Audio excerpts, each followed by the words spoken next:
Good morning. मैं SBC sir आप सबको बता दूं, आज खंड 6 की ओर चलते हैं। ये क्लास 12 का है, फिजिक्स। क्या है? फिजिक्स।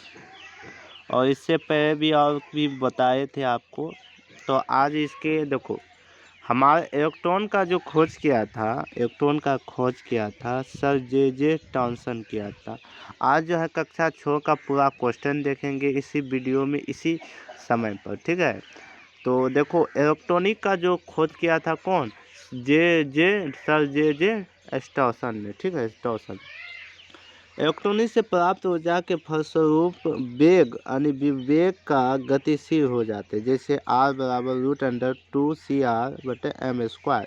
ये होता है, इसका क्या होता है? इलेक्ट्रॉनिक का गतिशील होना। जबकि एक इलेक्ट्रॉनिक बराबर 1.6 × 10⁻19 यानी 1.6 यानी 10⁻19 10⁻−19 जूल होता है, इन्वर्स 19।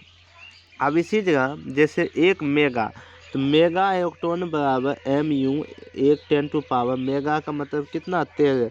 तो 1.10 × इन्वर्स 13 या 1.6 गुना 10⁻−13 जूल होता है। जबकि जीगा का होता है 10। तो जीगा का मतलब 10 और मेगा का मतलब 10। अब देते हैं प्रकाश विद्युत का प्रभाव, यानी प्रकाश विद्युत प्रभाव किसे कहते हैं?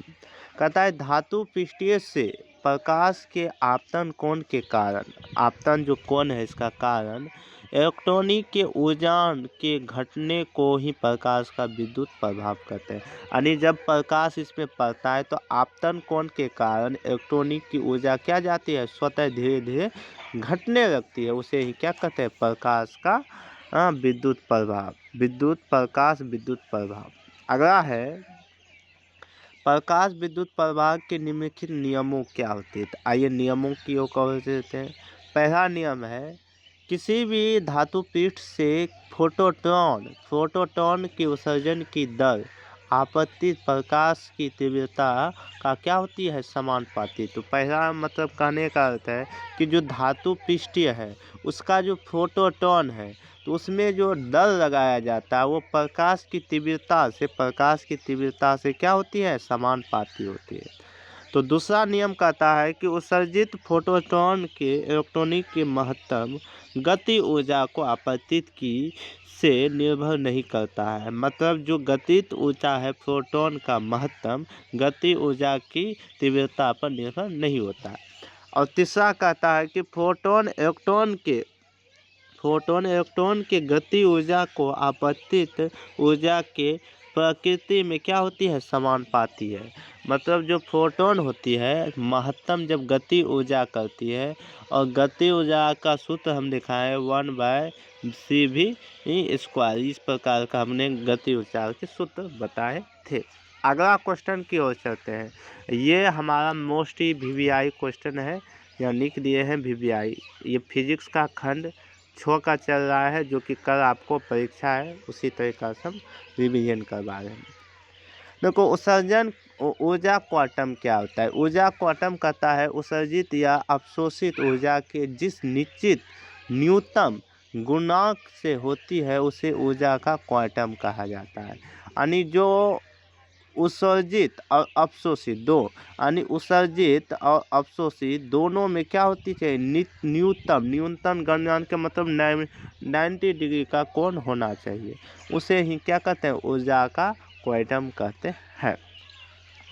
अब कहता है किसी भी प्रोटॉन के संबंधित ऊर्जा का भाग विकर्णीय के आकृति का समानुपाती होता है। यानी जो प्रोटॉन है, किसी भी प्रोटॉन का जो भाग की विकर्णीय आकृति की क्या होती है? समानुपाती है। और समान का मतलब क्या है? आमने सामने नजर वाले। तो जिसका नज़र और इसका नज़र क्या है? समान है। तो दोनों आपस में क्या है? एक नहीं कहते कि आँखियाँ में आँखियाँ जब मिला था तब ये एक रबुआ में एक नया चिल्ड्रन पैदा हुआ था। तो इसका सूत्र होता है E बराबर H/V। यानी हम लोग कह रहे थे कैसे कि E का मतलब रलनमा बटे नर इंटू मादा, नर इंटू मादा, यहाँ यूँ कहे तो H बटे विभव यानी ऊंचाई बटे आवेश। ठीक है, जहाँ की H का संबंधित नियांत है। H किसे कहते हैं? नियांत भी कहेंगे या ऊंचाई भी कहेंगे। ठीक है, ब्लॉक भी कहते हैं, इसको ब्लॉक भी कहते हैं। और ब्लॉक का ऐसा ही मात्रा होता है, जूल प्रति सेकंड होता है, जूल प्रति सेकंड। आप देखो ब्लॉक की विमाएँ कहता है mL² होता है, mL² होता है। और डी ब्रोगली तरंग क्या होता है? और ये मोस्टली VVI क्वेश्चन है, जो कि हमने ये टिक लगाया। ये क्वेश्चन जो है बिहार बोर्ड एग्जामिनेशन में पूछा जाता है। ठीक है, तो फिजिक्स का एक लास्ट क्वेश्चन है, डी ब्रोगली तरंग क्या है? कहता है जब कोई द्रव क्या होता है, किसी कण जैसे इलेक्ट्रॉन या प्रोटॉन गतिमान होता है। मतलब जैसे द्रव का जो कण होता है कि छोटे छोटे कण क्या होते हैं, एक दूसरे के प्रोटॉन और प्रोटॉन या इलेक्ट्रॉन में समान होती है, गतिमान होती है, समान नहीं गतिमान होती है, तो तरंग के भांति व्यवहार करता है। इस नियम को ही डी ब्रोगली तरंग कहते हैं। एक बार फिर से आपको बता दें, जब कोई द्रव्य कण जैसे इलेक्ट्रॉन प्रोटॉन गतिमान होता है तो तरंग के भांति व्यवहार करता है, तो इस नियम को ही डी ब्रोगली कहते हैं। मतलब जो कण है, मतलब यहाँ कण है कि कोई द्रव का जो छोटे छोटे कण, यानी पानी का भी कण ले सकते हैं, उसमें क्या होता है, इलेक्ट्रॉन और प्रोटॉन दोनों को अगर तार में लपेटा जाए तो उसमें दोनों फेज निकलेगा, पर व्यवहार करता है स्वतः। पानी में क्या होता है, करंट जब भी प्रभाव करते हैं तो यहाँ से यहाँ क्या बिना तार के भी करंट होने लगता है, तो जहाँ तक उसकी क्षमता रहती है, समझे। तो डी ब्रोगली तरंग का दैर्ध्य होता है लैम्डा बराबर 2πr² EV, लैम्डा बराबर √2πr² EV होता है, जबकि लैम्डा बराबर 1.227 √V² होता है। क्या होता है, √V²। तो 1.227 तो √mn यानी नैनोमीटर होता है। क्या होता है, नैनोमीटर। और खंड 1 का हमने आपको समाप्त कर दिया है कि खंड 1 का ये पूरा हमने आपको बता दिया। अब खंड नंबर 2 चलेंगे इसी। अब यहाँ देखो परमाणु क्या कहता है, परमाणु जिसको कहते हैं शूटर सिस्टम, परमाणु संरचना। ठीक है, और ये अध्याय 2 को चल रहे खंड 6 पर।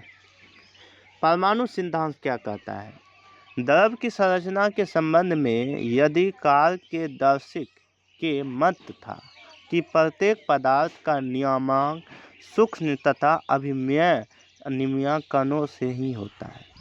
क्या होता है, मतलब सूक्ष्म तथा अभिमेय कणों से ही होता है।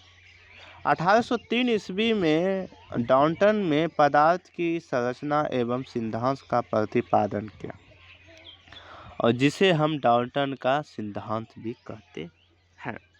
क्या कहते हैं, डाल्टन। हम पिछले जब वीडियो बनाए थे तो उसमें आपको बताए थे कि डाल्टन का सिद्धांत के क्या क्या नियम होती है, पर उसका जो वीडियो एकदम लगा था कि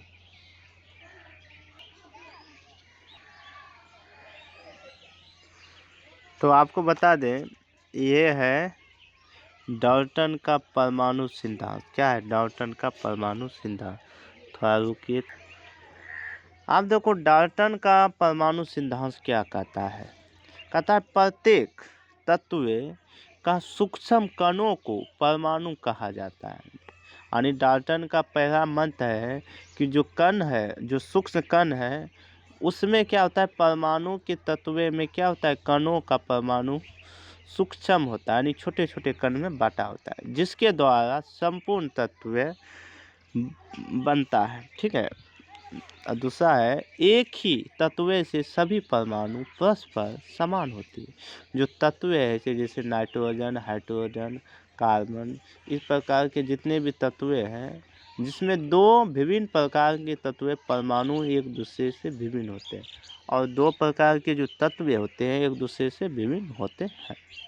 जैसा परमाणु के आपस में मिलने से यौगिक परमाणु बनते हैं। जब जो परमाणु आपस में जब मिलते हैं तो उसमें एक यौगिक बनता है, और यौगिक जब बनेगा तो स्वतः है कि कण से ही, और जिन्हें अणु भी कहा जाता है, क्योंकि अणु ही वह चीज़ है जो कण है, जो छोटे छोटे अणु बनकर यौगिक बनता है।